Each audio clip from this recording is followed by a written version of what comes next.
Halo sahabat hukum dimanapun Anda berada. Kembali lagi di podcast Fakultas Hukum Universitas Indonesia Timur. Bersama saya Abdul Aziz Fatikun. Hari ini kita bahas terkait dengan persoalan ibadah kurban. Sudah kehadiran bintang tamu kita, Bapak Ustadz Abdul Basir, SAG MH. Assalamualaikum Pak. Waalaikumsalam warahmatullahi wabarakatuh. Pak, bagaimana tanggapan kita terkait dengan persoalan pengertian kurban itu sendiri, Pak? Ya, makasih. Assalamualaikum warahmatullahi wabarakatuh. Alhamdulillahirrabbilalamin. Wassalatu wassalamu ala rasulillah amma ba'd. Hasbunallah wa ni'mal wakil, ni'mal maula wa ni'mal nasir, wa la hawla wa la quwata illa billahil aliyyil azim. Terkait persoalan kurban, kita sebelum membahas lebih jauh apa itu ibadah kurban, saya akan menjelaskan dulu dari pengertian apa sebenarnya itu kurban. Ya. Berangkat dari bahasa Arab itu, kalau kita melihat kurban berasal dari kata qariba yaqrabu kurbanan. Qariba yaqrabu kurbanan, yang berarti dekat. Jadi kalau kita mendefinisikan secara luas bahwa ibadah kurban itu tidak lain adalah suatu ibadah untuk mendekatkan diri kepada Allah Subhanahu wa taala, taqarrub ilallah. Jadi intinya berkurban itu tidak lain adalah suatu ibadah untuk mendekatkan diri kepada Allah Subhanahu wa taala. Seperti itu. Terima kasih atas penjelasannya, Pak. Dan ketika kita melakukan sesuatu yang saat ini seperti ibadah kurban, sudah barang tentu ada sejarahnya. Ya. Bagaimana sejarahnya kurban itu sendiri, Pak? Oke, terima kasih. Ini luar biasa Aziz ini. Berbicara persoalan kurban itu tidak lepas dari sejarah atau historinya. Jelas.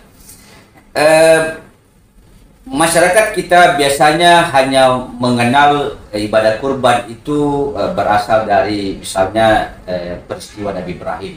Tapi sebenarnya peristiwa kurban juga itu sebenarnya sudah dimulai dari sejak Nabi Adam alaihissalam. Itu suatu ketika anaknya yang bernama Habil dan Qabil, itu sudah ada peristiwa kurban di situ, di mana salah satu kedua anaknya tadi ini berkurban, mempersembahkan sesuatu untuk Allah Subhanahu wa taala. Yang satu adalah berternak, dia mempersembahkan ternaknya. Kemudian yang satunya itu adalah petani, mempersembahkan hasil perkebunannya. Tetapi itu kurban pada masa Nabi Adam alaihissalam. Nah, tetapi kurban yang kita kenal saat ini adalah bersumber daripada Nabi Ibrahim alaihissalam, yang dimana suatu ketika Nabi Ibrahim alaihissalam itu di dalam sejarah dijelaskan bahwa beliau dalam penantian yang cukup lama. Penantiannya itu ada riwayat mengatakan 70 tahun setelah menikah dengan Siti Sarah, tidak diberikan anak. Nah, tetapi beliau selalu berdoa. Nah, ini ada doanya Sis ya.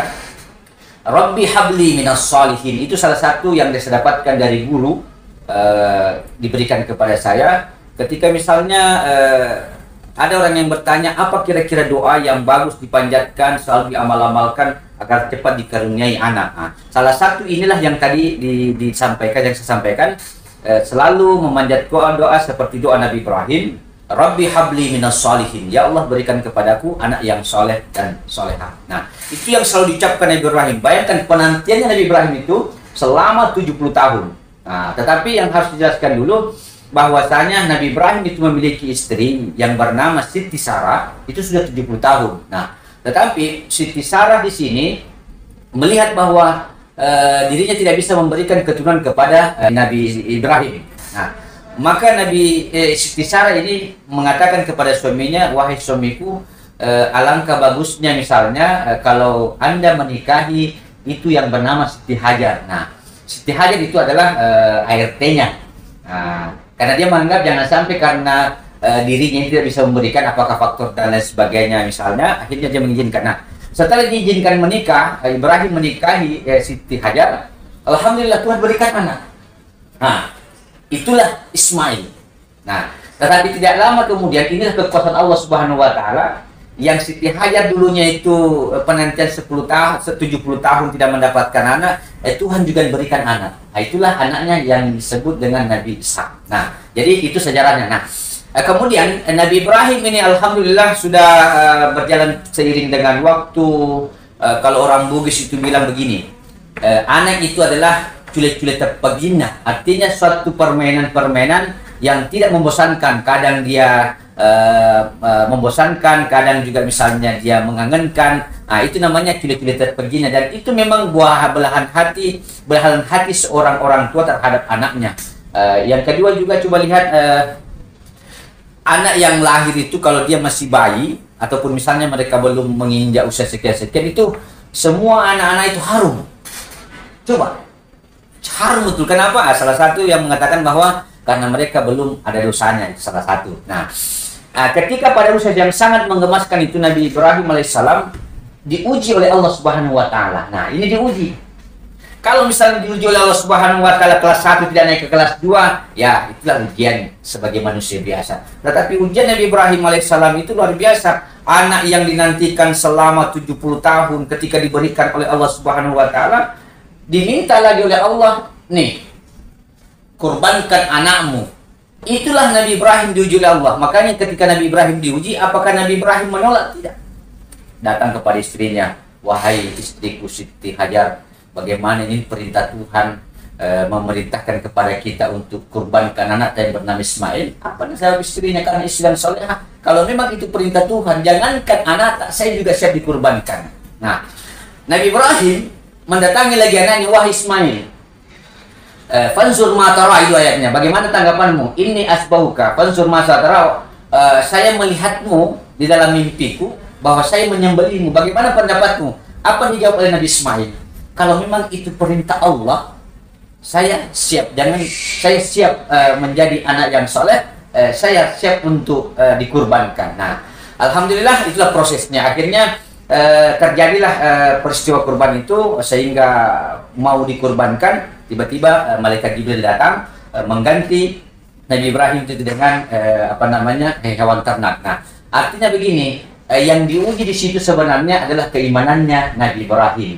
Karena apakah Nabi Ibrahim cinta kepada hartanya, cinta kepada jabatannya, apakah itu menghalangi untuk cinta kepada? Ternyata Nabi Ibrahim lolos. Itu ini taqarrub ilallah, berarti Nabi Ibrahim mendekatkan diri kepada Allah Subhanahu wa taala, hilang semua yang lainnya, sekalipun itu anak kandungnya, sekalipun itu istrinya, kalau Allah yang minta dilaksanakan. Barangkali itu sebagai sejarah kurban. Kemudian saya ingin menyampaikan begini, di dalam ayat Al-Qur'an itu anjuran atau perintah untuk berkurban, fasholli li rabbika wanhar, maka dirikanlah sholat dan berkurbanlah. Jadi itulah dalilnya ketika ada yang bertanya, yang mana sebenarnya dalil kurban itu? Nah, di dalam Al-Quran, fasholli li rabbika wanhar, dirikanlah sholat dan berkurbanlah. Nah, barangkali seperti itu sih.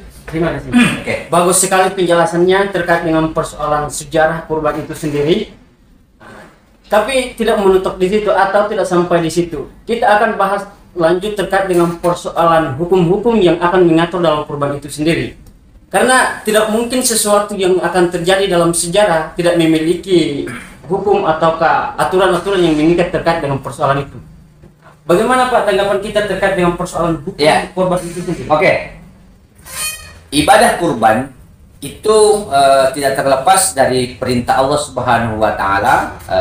Artinya itu termasuk juga hukum taklifi yang diturunkan Allah, apakah misalnya dia wajib atau misalnya dia sunnah atau makruh bahkan haram. Nah, berbicara tentang hukum berkurban, saya berangkat dari pendapat seorang ulama besar yang bernama Sayyid Sulaiman Ahmad Yahya Al-Faizi, atau biasa dikenal itu Sayyid Sabiq. Itu ada bukunya Fikih Sunnah.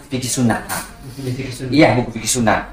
Beliau menjelaskan bahwa hukum berkurban itu adalah sunnah muakkad. Apa itu sunnah muakkad? Sunnah muakkad adalah sunnah yang dianjurkan. Kalau bahasa kita seperti ini, itu sunnah muakkad sedikit berangkat levelnya menjadi wajib. Artinya sunnah yang dianjurkan. Nah, kenapa dianjurkan? Karena memang itu suatu ibadah yang sangat utama kemudian juga persoalan balasan atau pahalanya itu luar biasa. Sebagaimana dijelaskan oleh Nabi Sallallahu Alaihi Wasallam yang diriwayatkan oleh Ahmad dan Al Hakim, kata Nabi Sallallahu Alaihi Wasallam, man kana lahu sa'atan falam yudahi, fala yaqrabanna musallana. Kata Nabi, siapa di antara kamu yang memiliki kelapangan rezeki. Jadi itu tadi artinya merupakan sunnah muakkad, sunnah yang dianjurkan.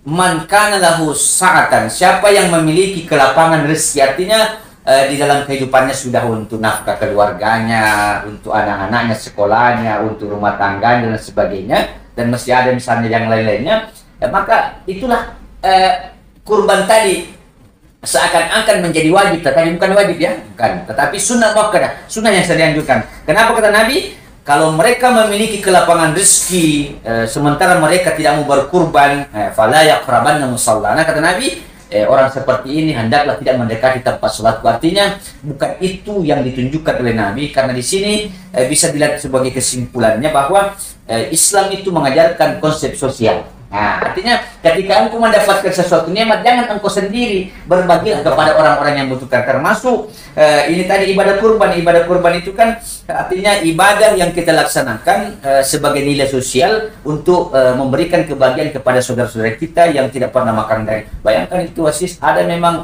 orang kasihan tidak mampu untuk beli daging, kemudian juga hanya melihat-lihat saja atau lewat di depan penjual daging, dia cuma mencium aromanya. Inilah ibadah juga yang diberikan oleh Allah Subhanahu wa taala.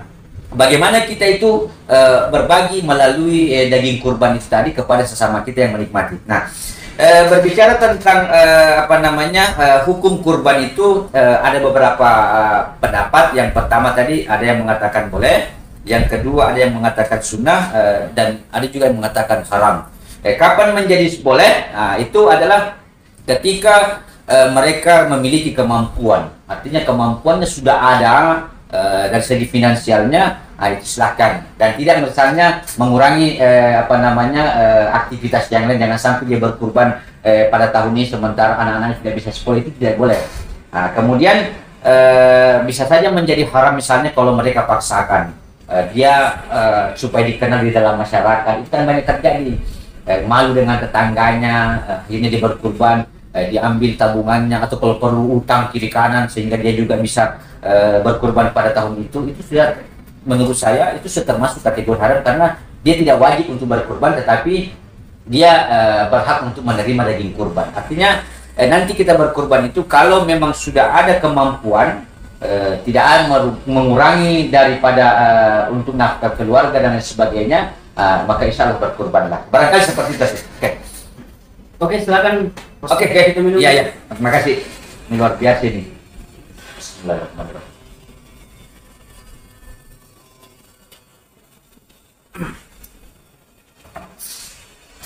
Nah, itu tadi penjelasan terkait dengan persoalan hukum-hukum dalam berkurban. Jadi kurban itu tidak diwajibkan. Kurban itu berlaku bagi yang memiliki kelebihan harta. Dan kurban itu kan kita sudah mengenal sejak dahulu, dan pasti ada hewan-hewan atau ada ternak-ternak tertentu yang menjadi pilihan dalam kurban.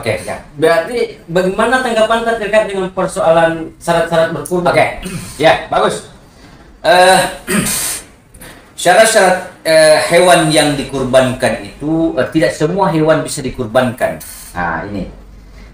Yang pertama, kalau kita melihat dari beberapa sumber kitab fikih itu, salah satu yang menjadi syarat hewan itu dikurbankan, yang pertama adalah hewan ternak. Artinya hewan ternak itu adalah hewan yang diternak, bukan berarti misalnya kita mendapatkan sapi liar, mendapatkan kambing liar di hutan, itu yang dikurbankan, itu tidak boleh.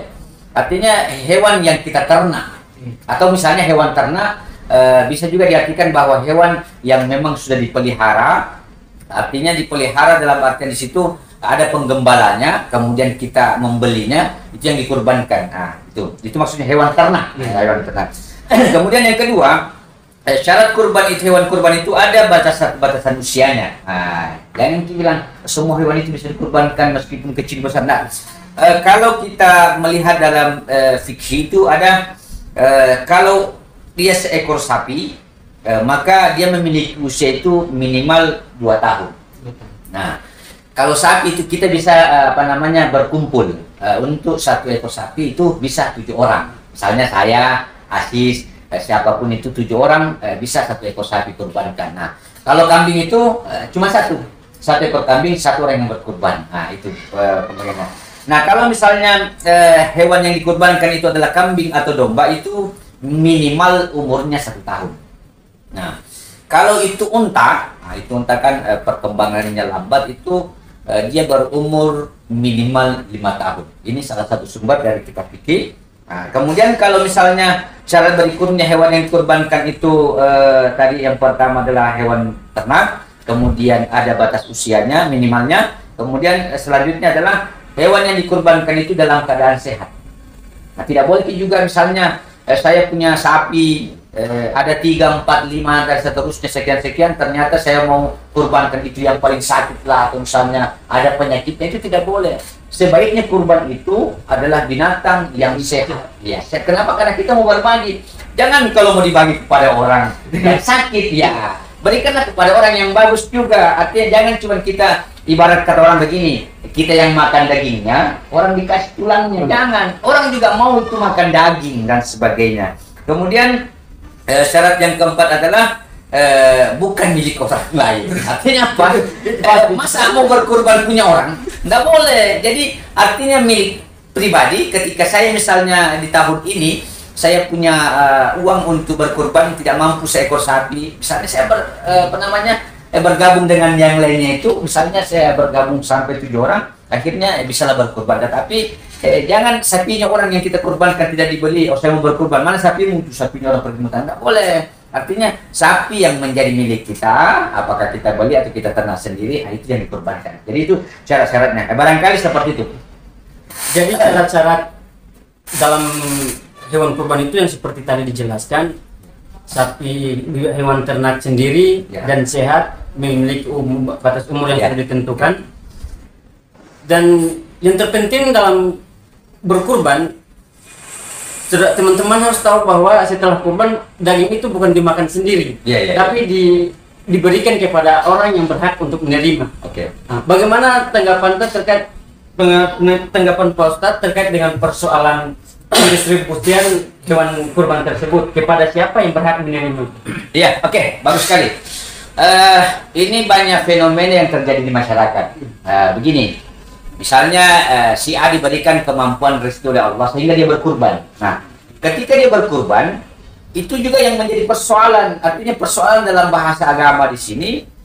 Misalnya satu sapi itu 7 keluarga yang berkumpul di situ. Nah, ketika mereka telah memotong sapi hewan kurbannya, daging dari dari hewan kurbannya itu dia cuma bagi 7.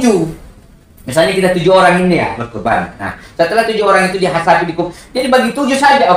Ambil bagiannya si, ambil bagian si B, ambil. Nah, kemudian dia bawa pulang ke rumah, dia makan sendiri apa, itu sebenarnya bukan mengena. Nah, yang dimaksud di sini kurban itu kita beribadah dalam hal kurban itu menguji keimanan kita, menguji ketakwaan kita, menguji nilai-nilai sosial kita, hablum minan nas kepada orang lain. Maukah kita berbagi kepada yang lain? Nah, kalau misalnya seperti yang saya sampaikan tadi, seekor sapi 7 orang setelah itu dibagi-bagi pulang ke rumah dan kita makan sendiri, ibarat kata mengatakan begini, sama halnya beli daging. Berarti itu tidak disebut. Iya, artinya itu tidak boleh, tidak bagus.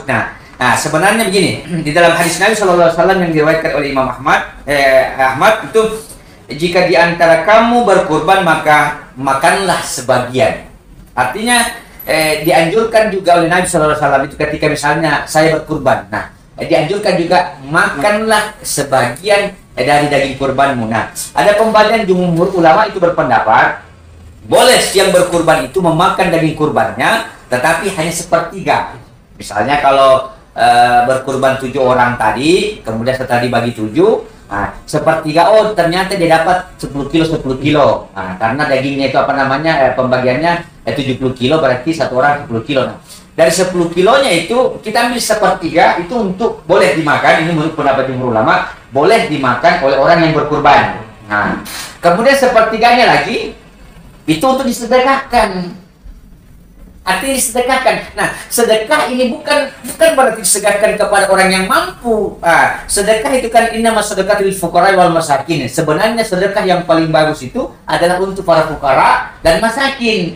Ada orang di situ yang memang tidak pernah makan daging. Oke, kita kasih karena memang itu peruntukannya. Bukan berarti itu daging kurban hanya untuk tetangga-tetangga, tidak. Kalau tetangga tak mampu, berkurban juga dia. Sebenarnya tidak ke sana, tapi yang tidak wajib untuk diberikan kepadanya. Nah, hal yang ketiga, ini dalam jumhur ulama berpendapat sepertiganya lagi untuk dihadiahkan, berarti cukup nih. Nah, kalaupun misalnya tetangga-tetangga kita, ada kemampuannya, tetapi kita mau berbagi hadiah, misal seperti mereka menikmati juga, boleh. Tetapi intinya, ini harus garis bawahi.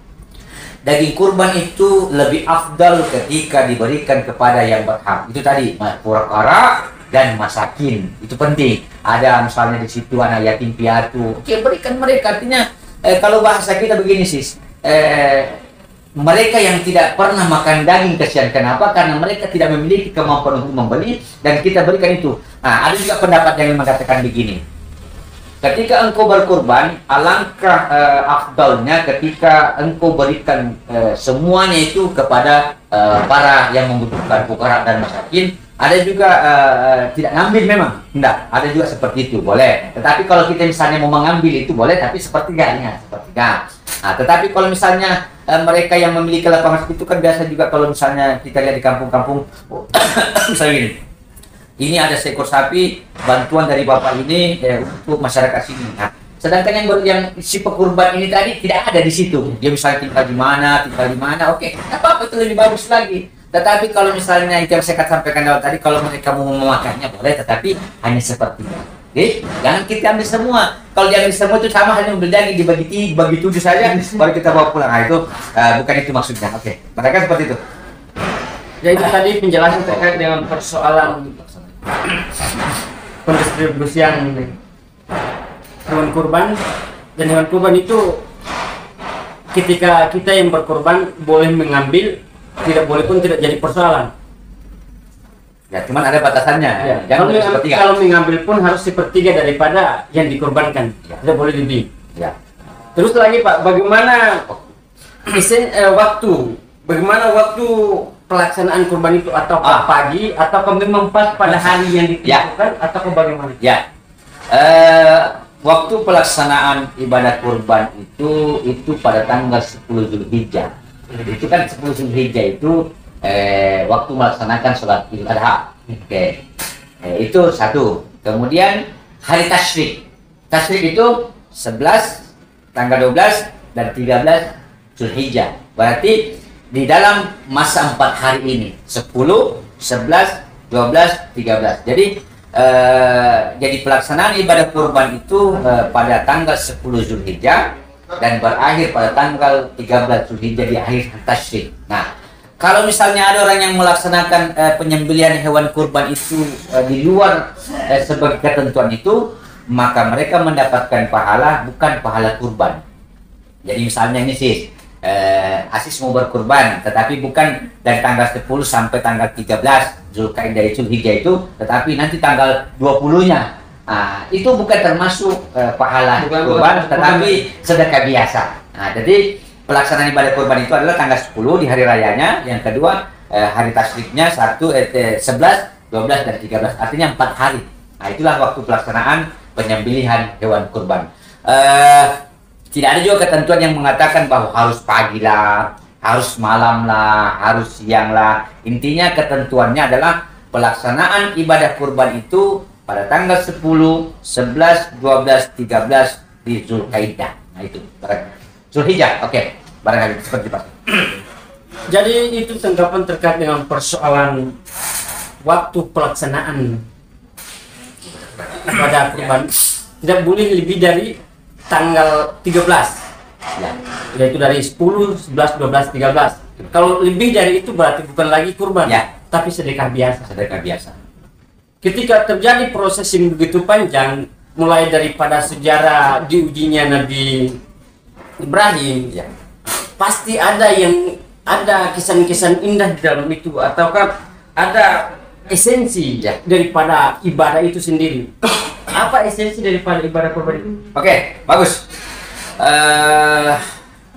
segala kegiatan atau aktivitas yang kita lakukan, kita akan menuju sesuatu tempat atau titik. Ya, artinya ada tujuan. Ada titik yang ada titik yang mau digapai. Oke. Esensi dari pelaksanaan ibadah kurban itu, saya ingin menyampaikan satu dalilnya. Al-adhiyatu li sahibiha bi kulli sya'ratin hasan. Yang artinya mereka yang berkurban itu akan dibalas oleh Allah Subhanahu wa taala sahibiha bi kulli sya'ratin hasanah. Nah, kata Nabi sallallahu alaihi wasallam, bagi mereka yang berkurban Allah akan berikan balasan setiap satu helai. Ini satu helai ya. Satu helai dari hewan, bulu dari hewan yang dikurbankan itu 10 pahala. Jadi kalau misalnya kita berkurban dengan kambing, berapa kira-kira bulunya itu? Kalau misalnya seekor sapi, berapa bulunya? Dan Allah akan balas itu setiap satu helai 10 pahala. Makin banyak yang dikurbankan, maka makin banyak juga pahalanya. Nah, oke. Itu yang pertama ya. Yang kedua, esensi dari ibadah kurban itu tidak lain adalah untuk mendapatkan ridha Allah Subhanahu wa taala. Jelas. Yang di awal pembicaraan kita tadi, sebagaimana pengertian kurban itu adalah taqarrub ilallah, suatu ibadah yang menguji kita bagaimana mendekatkan diri kepada Allah Subhanahu wa taala. Karena begini, harta yang Allah berikan itu ujian. Jabatan yang Allah berikan itu ujian. Keluarga yang diberikan Allah itu ujian. Anak yang diberikan Allah itu ujian. Jangan sampai karena anak yang diberikan, keluarga yang diberikan, harta yang diberikan, jabatan yang diberikan, kita makin menjauh dari Allah Subhanahu wa taala.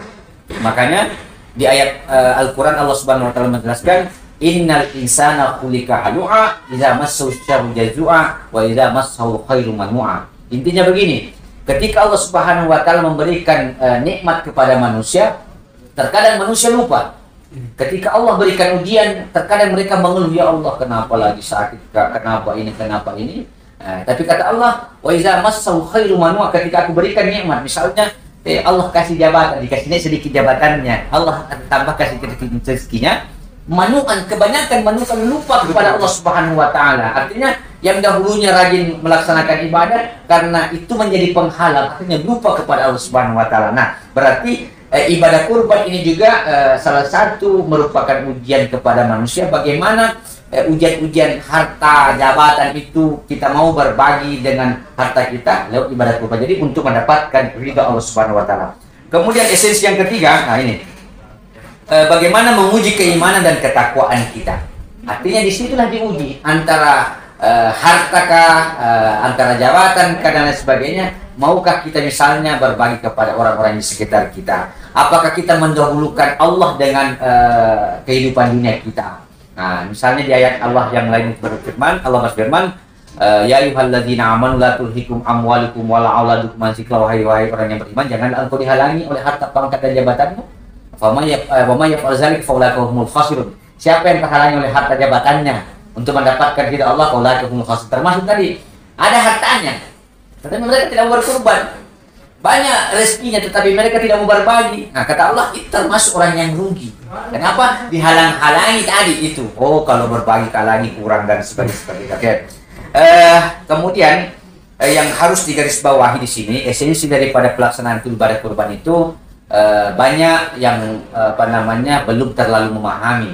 Begini, apakah yang sampai kepada Allah itu daging kurbannya, apakah yang sampai kulitnya, atau dijelaskan begini, la yanalu luhumuha wala dima'uha walakin yanalu taqwa minkum. Sekali-kali tidak akan pernah sampai daging yang engkau kurbankan, kulit yang engkau kurbankan, darah dari hewan kurban itu akan menetes ke bumi, tetapi walakin yanalu taqwa.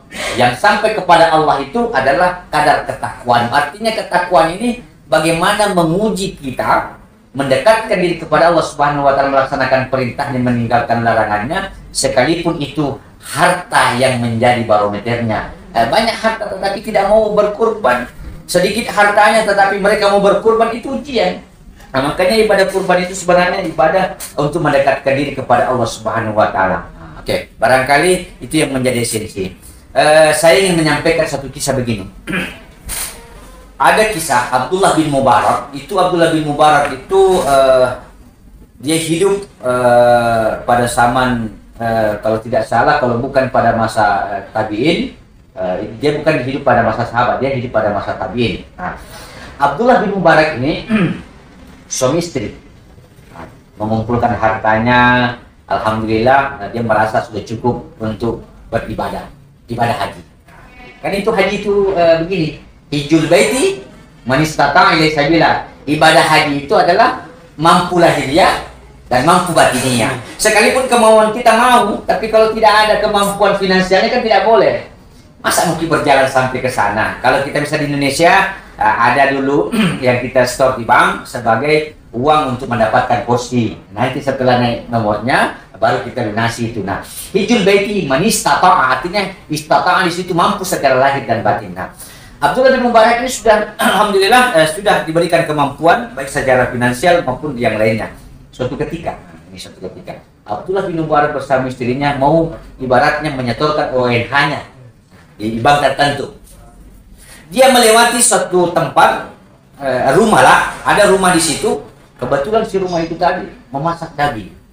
Nah, otomatis kalau daging yang dimasak itu kasih kan biasa aromanya menyengat kemana-mana. Nah, kebetulan istrinya belum membangun kan yang namanya ibu biasa pakai itu hidungnya, penciumannya.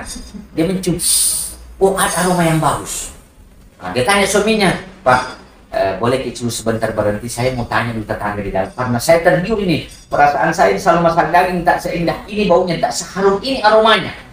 Penasaran istri Abdullah bin Mubarak. Akhirnya istilah Abdullah bin Mubarak tadi itu mendatangi sumber, bukan sumber suara, sumber aroma. Nah, dia datangi. Dia ketuk-ketuk pintu. Assalamualaikum, waalaikumsalam. Ibu, bisa saya kasih bertanya daging apa yang kita masak? Si ibu tadi menyahut, saya sedang memasak daging. Istrinya Abdullah bin Mubarak tadi berkata, Ibu, bolehkah saya makan daging yang ibu masak? Karena saya sudah lama ini memasak daging, tidak sepertinya aromanya. Ini pasti bagus, dan aromanya saja luar biasa. Nah, apa yang dijawab oleh si ibu tadi? Dijawab oleh si ibu tadi, wahai tetanggaku, istrinya Abdullah bin Mubarak, daging yang saya masak ini adalah daging halal dan anak-anakku untuk memakannya, tetapi tidak halal bagi orang, artinya haram kalau dia makan, termasuk ibu. Kaget istrinya Abdullah bin Mubarak. Loh, kenapa bisa? Ada daging halal untuk ini dan saya haram. Nah, kita sama-sama manusia. Nah, ternyata si ibu tadi menjelaskan begini. Wahai tetanggaku Abdullah bin Mubarak, wahai istrinya Abdullah bin Mubarak, daging yang saya masak ini adalah daging, kalau di dalam bahasa agama adalah bangkai.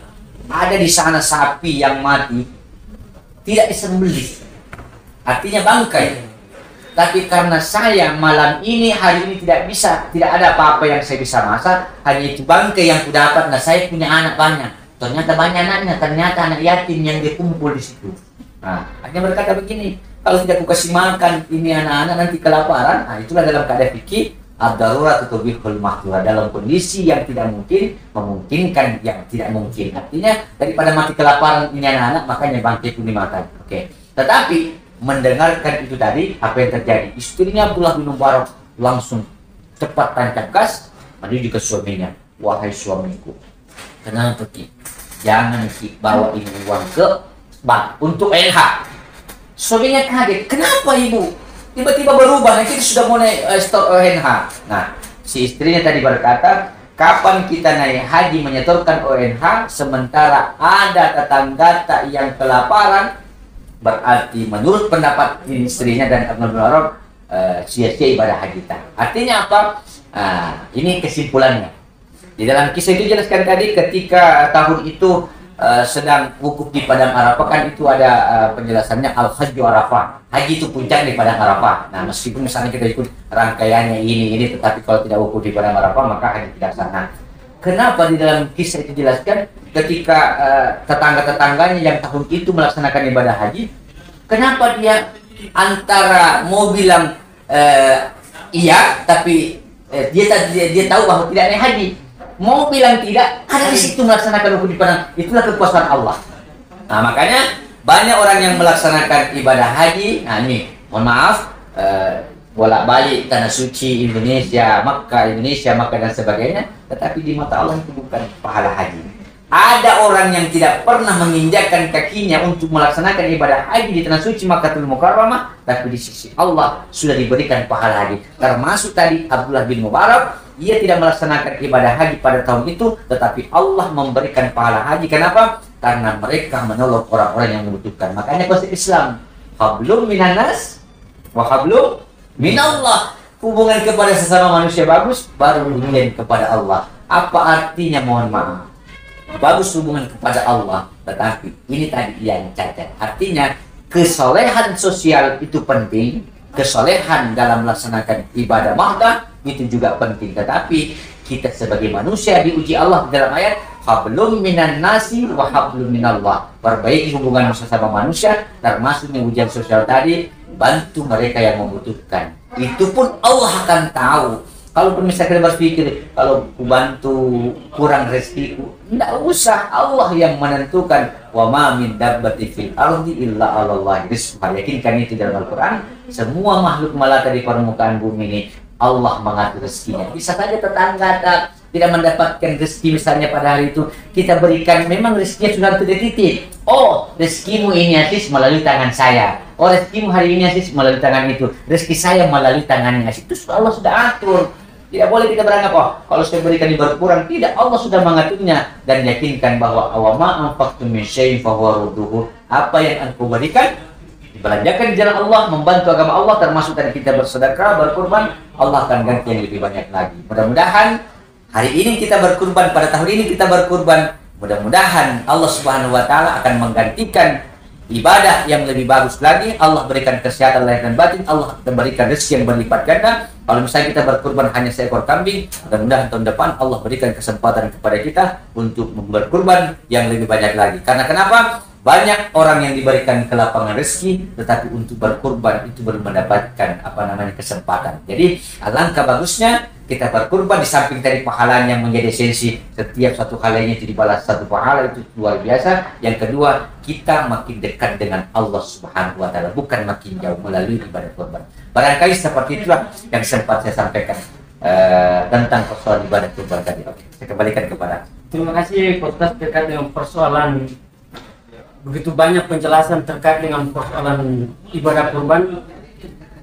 Dan lebih terpenting adalah ketika siapa yang berkurban, itulah indahnya Islam dan kelebihannya berkurban. Ketika kita berkurban, helai rambut daripada hewan itu dikurbankan satu saja dihitung, apalagi daging dan darahnya. Kan begitu.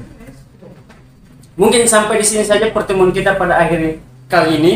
Tetaplah bersama kami di podcast Fakultas Hukum Universitas Indonesia Timur agar selalu mendapatkan informasi-informasi menarik terkait dengan persoalan perkembangan. Terima kasih. Wassalamualaikum warahmatullahi wabarakatuh. Waalaikumsalam warahmatullahi wabarakatuh.